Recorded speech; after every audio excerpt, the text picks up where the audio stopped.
এবার বর্ষাকে সঙ্গে করে প্রবল গতিতে এগিয়ে আসছে ভারী বৃষ্টি। গত কয়েকদিন ধরে মেঘবৃষ্টির খেলা চললেও এবার কিন্তু আবহাওয়ার পরিবর্তন ঘটতে চলেছে বাংলার বুকে।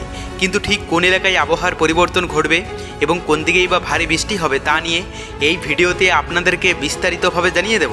আপনি ভিডিওটি অবশ্যই শেষ পর্যন্ত দেখবেন।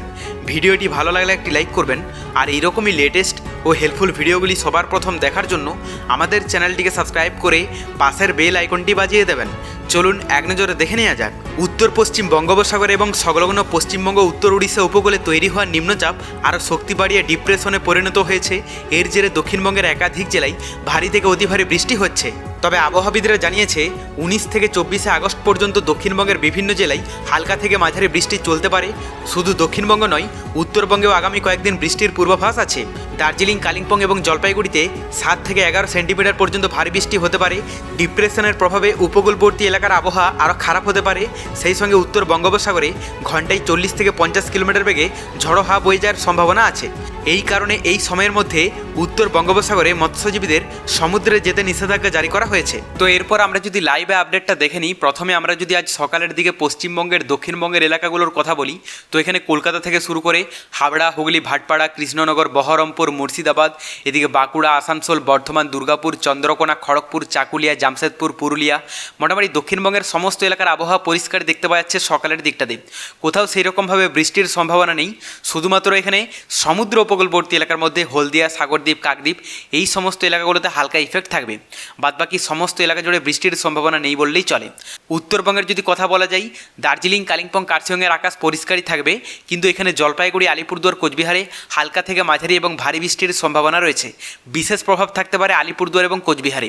আর বাংলাদেশের কথায় আমরা যদি চলে আসি, তো এখানে সমুদ্র উপকূলবর্তী এলাকার মধ্যে চট্টগ্রাম, ফটিকছড়ি, মানিকছড়ি, নোয়াখালী, সেই সঙ্গে মহেশখালী, কক্সবাজার, টেকনাফ এই সমস্ত এলাকাগুলোতে মোটামুটি হালকা বৃষ্টির সম্ভাবনা থাকলেও বরগুনা, বরিশাল, পটুয়াখালী, মোংলা এগুলোতে মোটামুটি পরিষ্কারই আবহাওয়া দেখতে পাওয়া যাচ্ছে। সেই সঙ্গে পরিষ্কার আবহাওয়া থাকবে ভিতরের এলাকার মধ্যে মাদারীপুর, যশোর, পাবনা, ঢাকা, কুমিল্লা। উপরের দিকের কথা বলতে গেলে রাজশাহী, নাটোর, নওগাঁ, বালুরঘাট, দিনাজপুর এগুলোতে মোটামুটি পরিষ্কারই আবহাওয়া থাকবে।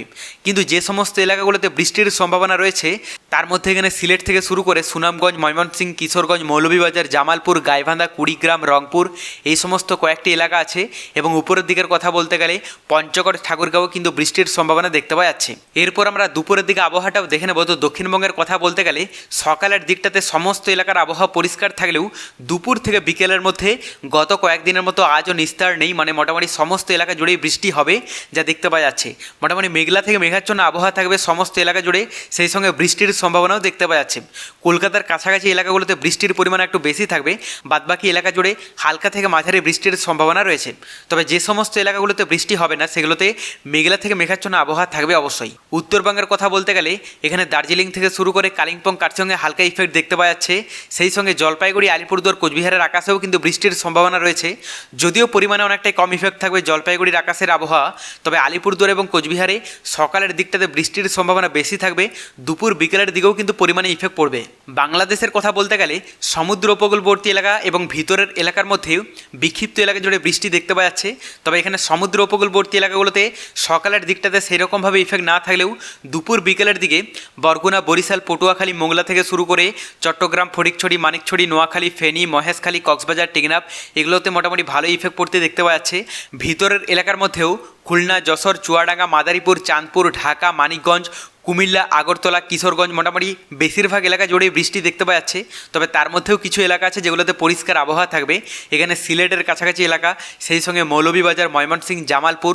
উপরের দিকের কথা বলতে গেলে রংপুর, কুড়িগ্রাম, ঠাকুরগাঁও, দিনাজপুর, বগুড়া, সিরাজগঞ্জ এগুলোতে মোটামুটি পরিষ্কারই আবহাওয়া থাকবে। দেখুন, এই মুহূর্তে নিম্নচাপের প্রভাব অনেকটা অংশেই কেটে গেছে, যার প্রভাবেই কিন্তু বৃষ্টির সম্ভাবনাটাও অনেকটা অংশেই কমই পড়বে। যেহেতু গত কয়েকদিন ধরে নিম্নচাপ এবং বর্ষার বৃষ্টির ফলেই এই রকম দুর্যোগ দেখতে পাওয়া গিয়েছিল পশ্চিমবঙ্গ সহ বাংলাদেশের বিক্ষিপ্ত এলাকা জুড়ে, তার ইফেক্টটা অনেকটা অংশেই কাটতে দেখতে পাওয়া যাচ্ছে। এই মুহূর্তে বঙ্গোপসাগরে নতুন কোনো সিস্টেম দেখতে পাওয়া যাচ্ছে না, তবে পরবর্তীতে নতুন কোনো সিস্টেমের আভাস পেলে অবশ্যই আপনাদেরকে লাইভে জানিয়ে দেবো। এরপর আমরা তাপমাত্রাটা দেখে নেব যে আজ বৃষ্টির ফলে তাপমাত্রায় কতটা কি চেঞ্জেস লক্ষ্য করে যেতে পারে। প্রথমে আমরা যদি আজ দুপুরের দিকে দক্ষিণবঙ্গের তাপমাত্রাটা দেখে নিই। তো এখানে কলকাতা এবং দক্ষিণবঙ্গের বেশিরভাগ এলাকার তাপমাত্রা থাকতে পারে 29, 30, 31 ডিগ্রির মধ্যে। পাশাপাশি উত্তরবঙ্গের যদি তাপমাত্রাটা দেখা যায় তো এখানে দার্জিলিং, কালিম্পং, কার্শিয়ংয়ে 25 থেকে 26 ডিগ্রি থাকবে। আর এদিকে জলপাইগুড়ি, আলিপুরদুয়ার, কোচবিহারের তাপমাত্রা থাকতে পারে 28, 30 এবং 32 ডিগ্রির মধ্যে। বাংলাদেশের কথা বলতে গেলে সমুদ্র উপকূলবর্তী এলাকা এবং ভিতরের এলাকার মধ্যে বেশিরভাগ এলাকার তাপমাত্রা থাকতে পারে 28 ডিগ্রি থেকে শুরু করে 29, 30 ডিগ্রি পর্যন্ত। তবে এক্ষেত্রে রংপুর একটু বেশি থাকবে 32 ডিগ্রি সেলসিয়াস। এরপর আমরা রাতের দিকে তাপমাত্রাটাও দেখে নেব।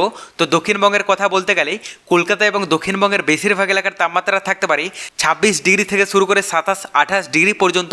পাশাপাশি উত্তরবঙ্গের যদি তাপমাত্রাটা দেখা যায় তো এখানে দার্জিলিং, কালিম্পং, কার্শিয়ংয়ে 21 থেকে 22 ডিগ্রি থাকবে। আর এদিকে জলপাইগুড়ি, আলিপুরদুয়ার, কোচবিহারের তাপমাত্রা থাকতে পারে 27 ডিগ্রির মধ্যে। বাংলাদেশের কথা বলতে গেলে সমুদ্র উপকূলবর্তী এলাকা এবং ভিতরের এলাকার মধ্যে বেশিরভাগ এলাকার তাপমাত্রা থাকতে পারে 26 ডিগ্রি থেকে শুরু করে 27, 28 ডিগ্রি পর্যন্ত। তবে পরবর্তীতে বঙ্গোপসাগরে নতুন কোনো দুর্যোগের আভাস পেলে অবশ্যই আপনাদেরকে লাইভে জানিয়ে দেবো। তার জন্য চ্যানেলটিকে সাবস্ক্রাইব করে রাখতে ভুলবেন না।